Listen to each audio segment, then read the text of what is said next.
आज का पेपर अच्छा गया या नहीं does not matter any more. What matters is कि आपका अगला पेपर अच्छा जाना चाहिए।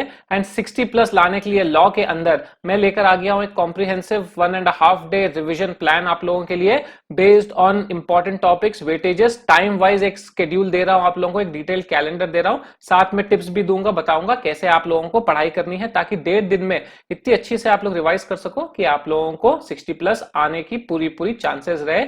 ये ब्लूप्रिंट अगर आप लोगों को लेनी है, सिंपल ब्लूप्रिंट है, तो मैं बता दूंगा कैसे लेना है। साथ ही साथ ऐसे ही मैं रिवीजन प्लान्स अपलोड करते रहूंगा इस चैनल पर, तो सब्सक्राइब करके रखिएगा। थ्रू आउट द एग्जाम आप लोगों को मदद मिलेगी। तो यहां पर हमने लिया है स्टडी टाइम ऑफ 20 आवर्स। हालांकि आज कल और परसों सुबह मिलाकर आपको 20 आवर्स से ज्यादा मिलते हैं, but let's keep a tight stiff target so that we are not lazing around, we are not fooling around. सबसे पहले 2-3 इंपॉर्टेंट पॉइंट्स, कैसे आप लोगों को एग्जाम लिखना है वहां पर ऐसे राइटिंग करके मत आइएगा। लॉ में पॉइंट्स में अच्छे से क्लीन नीट हैंडराइटिंग में पॉइंट वाइज लिखिएगा सब कुछ। Most important is sections. Sections अगर आप लोगों को आते हैं 100% श्योर है तो ही कोड कीजिएगा।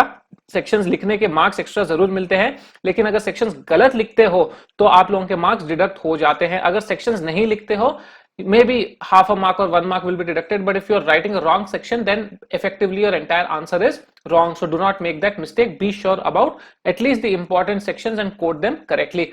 आरटीपी क्वेश्चंस आपके लास्ट 3 साल के पेपर जो है उनको एक बार देख लेना जब आप रिवीजन कर रहे हो। एंड जो मैं लिस्ट बता रहा हूं आप लोगों को आईसीआई की वेटेज के हिसाब से है, वेबसाइट उनकी जो है उस पर सब कुछ दिया हुआ है।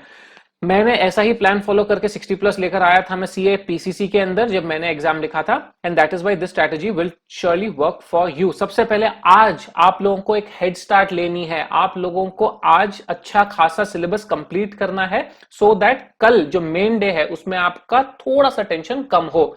40 मार्क्स की जो सेक्शन है, जो अदर लॉज है, उनको आपको आज टारगेट करना है। नाउ अज्यूमिंग आप थोड़े एग्जॉस्टेड हो, थोड़ा रेस्ट करोगे, रिलैक्स करोगे, खाना वाना खाओगे, नहाओगे, सब वापस रेडी होगे, 8 बजे तक just sit down to study Indian Contract Act. 1.5 घंटा दीजिएगा उसको, 15-20 मिनट आगे पीछे चलेगा। See you are not going to learn everything again, you are only going to revise everything. So 1.5 घंटा टारगेट करके चलिएगा। उसके बाद negotiable instruments act again 1.5 hours, because 8 to 14 marks का रेंज है। अगर 14 मार्क्स का आ जाता है, इट डिजर्व्स 1.5 आवर्स। उसके बाद है जनरल क्लॉजेस एक्ट, 1 घंटा आप लोगों को इस पर बिताना है, टाइम दिया है मैंने।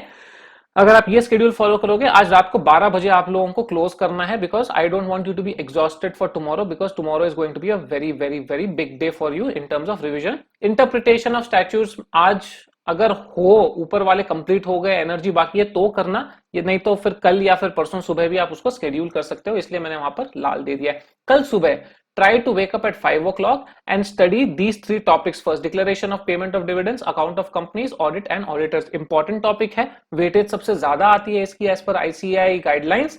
अगर इतनी नहीं भी आए तो भी it will be very significant chunk. 5 घंटे आप इस पर लगा सकते हो।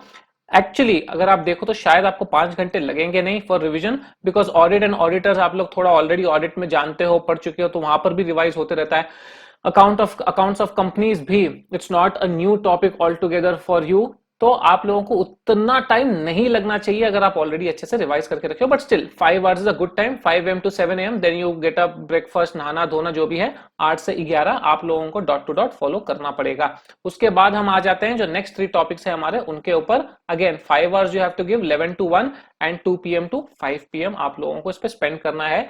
बीच में रेस्ट करने की, सोने की गुंजाइश 1 घंटे की छोड़ रहा हूं, 15-20 मिनट में लंच करो, 30 मिनट्स 45 मिनट्स नैप लेना है, नैप ले लो, रिलैक्स करो, एंड फिर पढ़ाई करने वापस से बैठ जाओ। थियरी सब्जेक्ट है, दोपहर में थोड़ा सा नींद आ सकती है, but try not to doze off, take 15-20-30 minute nap, not beyond that. Last जो हमारा टॉपिक आएगा, जो 3 टॉपिक्स यहां पर देखे रखे हैं मैंने, 15 to 21 मार्क्स की वेटेज है, 4 घंटे इनको दीजिएगा 5 से 9 बजे तक। उसके बाद आप डिनर करेंगे, उसके बाद या फिर बीच में भी अगर आप डिनर करें तो 9 का 9:30 बज जाएगा। लेकिन उसके बाद जो आप लोगों के पास 3-4 घंटे बचते हैं 12-1 बजे तक, उसमें अगर आपने कुछ मिस कर दिया है या इंटरप्रिटेशन ऑफ स्टैट्यूज है उनको पढ़ना है आप लोगों को, तो आप उसको वापस पढ़ सकते हो या री रिवाइज कर सकते हो कुछ, अगर आपने फास्ट रिवाइज किया, आपको कॉन्फिडेंस नहीं आ रहा है। सिमिलरली अगली सुबह भी उठकर आप काफी कुछ फिर से रिवाइज कर सकते हो, या फिर अगर थोड़ा सा कुछ छूट जाता है, कुछ इंपॉर्टेंट टॉपिक छूट जाते हैं, या मे बी थोड़ा सा डिले हो गया, 5 की जगह 6 घंटे लग गए, you still have a buffer of the entire exam day morning for you to study properly once again, re revise once again. ये ब्लूप्रिंट अगर आप लोगों को चाहिए, टेलीग्राम चैनल का लिंक छोड़ रहा हूं मैं नीचे अपने कमेंट सेक्शन में, वहां पर आकर ले लीजिएगा। And all the best. आज जो हो गया उसके बारे में मत सोचिएगा, जो आने वाला पेपर है उसके बारे में बहुत अच्छे से सोचकर रिवाइज कीजिएगा उसको बार बार। लॉ में 60 प्लस लाना is not at all difficult, you can definitely do it. RTP कीजिएगा, प्रीवियस ईयर क्वेश्चन पेपर्स कीजिएगा, स्टडी मटेरियल के क्वेश्चंस कीजिएगा, एंड बाकी अपनी जो भी मटेरियल फॉलो कर रहे हो उसको फटाफट फटाफट कीवर्ड जो है रिवाइज करके अच्छे से कैसे सेंटेंस फ्रेम करना है उसको याद कर लीजिएगा। All the very best guys, I will keep coming for such wonderful revision plans for the other subjects as well.